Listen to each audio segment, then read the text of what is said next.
Saudara, tidak lagi mencekam karena gelap, aliran listrik dan komunikasi di daerah terdampak banjir bandang di Palembayan, Kabupaten Agam, Sumatera Barat kembali menyala. Warga pun bisa kembali beraktivitas dan berkomunikasi serta berkabar dengan keluarga di perantauan. Warga bisa kembali beraktivitas, bercengkerama di warung, dan bahkan menonton televisi untuk memperbarui informasi. Pulihnya aliran listrik membuat sejumlah titik jaringan internet kembali bisa diakses sehingga warga dapat berkabar dengan sanak keluarga di rantau. Setelah listrik kembali menyala, warga berharap jaringan penyaluran air bersih juga dapat segera kembali normal. Sebelumnya, saudara, Kecamatan Palembayan Agam luluh lantak dihantam banjir bandang.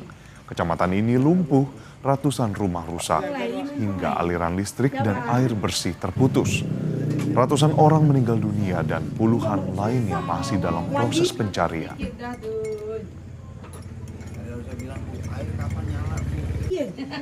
Alhamdulillah, senang sekali Pak, senang sekali. Udah hidup lampu, udah terang lagi kita, walaupun nggak ada air kan. Yang satu udah terang kita, udah senang sekali. Komunikasi dengan sanak family di luar gimana, Bu? Oh, udah bisa, di masjid kan ada wifi, udah bisa komunikasi. Iki kita ke masjid, telepon sanak family udah bisa. Sementara untuk mempermudah jalannya penyaluran bantuan, sejumlah jembatan darurat dibuat dengan menggunakan kayu gelondongan sisa banjir. Dengan adanya jembatan akses jalan darurat, saat ini masih terdapat 3 titik terisolasi dari sebelumnya 12 titik di Kabupaten Agam.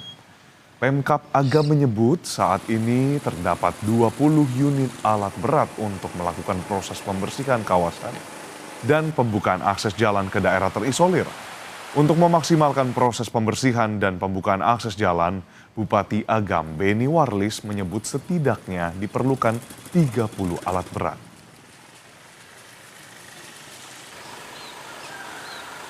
Penting sekarang adalah tempat yang terisolasi. Nah, itu yang masalah kita. Dari hari ke hari sekarang semakin terbuka. Hari ini Matur sudah bisa dilewati. Jadi Matur tidak isolasi lagi. Jadi sudah bisa kita melalui darat kan, isolasi. Kemudian nanti masuk ke Palembayan. Palembayan maksudnya yang daerah sana. Itu juga sudah terbuka. Hanya beberapa nagari lagi yang belum.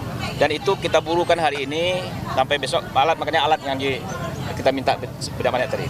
Jadi alat ini juga ada dari pengusaha. Ada Pak Haji Kasmir namanya juga membentuk alat. Kemudian juga pengusaha-pengusaha kita yang ada di sini, perkebunan juga. Kemudian juga Pak Andre juga menyampaikan tadi kan, itu 10 ini akan dibantu juga oleh BNPB.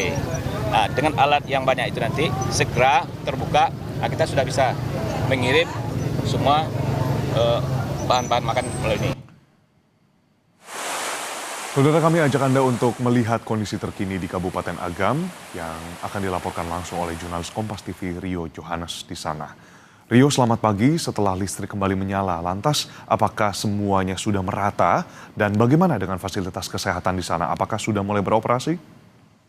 Ya, Edwin dan juga saudara, memang tadi malam itu listrik di kawasan terparah terdampak bencana banjir bandang, yaitu di daerah Nagari Salare Ai ya, itu listriknya sudah mengalir normal, sudah menyala kembali, dan aktivitas warga sangat menyambut dengan bahagia dengan menyalanya listrik ini, karena mereka bisa kembali beraktivitas seperti biasa di malam hari, dan juga kembali bisa mengakses beberapa titik kawasan titik-titik jaringan wifi, karena memang kan dengan adanya listrik titik wifi ini bisa kembali mereka akses sehingga mereka bisa kembali berkomunikasi dengan pihak sanak famili yang ada di perantauan, berbagi kabar dan memberikan informasi tentang keadaan mereka di daerah yang terdampak ini. Dan untuk penyaluran bantuan memang saat ini terus digencarkan ke daerah-daerah yang masih terisolasi, dan dari data terakhir itu kemarin hanya ada 1 titik lagi daerah terisolasi di daerah Sabarang Ayah, di Nagari Salare Ayah ini, dan itu sudah disalurkan bantuannya melalui jalur udara dengan helikopter yang dimiliki oleh Basarnas. Dan untuk akses di daratnya ini memang alat berat difokuskan untuk bekerja membuka akses itu. Beberapa jembatan darurat menggunakan kayu-kayu gelondongan sisa banjir itu dimanfaatkan untuk membuat jembatan darurat untuk bisa mengakses, lebih mempermudah akses untuk menyalurkan bantuan ke daerah-daerah yang masih terisolasi di kemarin itu. Dan untuk bantuan sendiri, memang beberapa titik posko itu bantuan masih banyak. Seperti yang di belakang saya, ini posko induk. Posko di mana posko utama untuk kecamatan Palembayan. Di sinilah poskonya ditempatkan. Dan seperti yang dilihat di situ di belakang itu banyak sekali bantuan.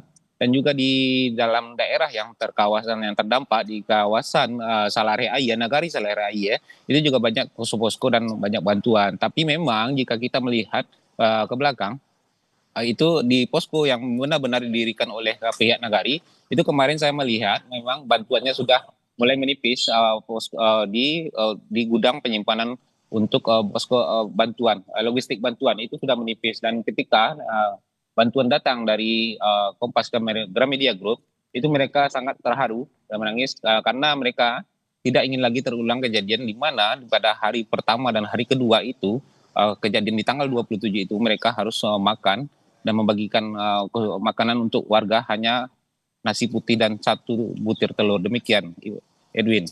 Baik, tadi yang menjadi sorotan kita masih ada 1 daerah yang terisolasi dan untuk proses pembukaan jalan menuju daerah tersebut sudah dikomunikasikan bisa menggunakan helikopter dan harapannya bukan hanya secara swadaya tadi untuk pembuatan jembatan lewat kayu gelondongan, tapi pemerintah dan juga secara komprehensif dapat kemudian membuka jalur dan jalan menuju daerah terisolasi. Terima kasih banyak laporan Anda, jurnalis Kompas TV Rio Johannes melaporkan langsung dari Kabupaten Agam, Sumatera Barat.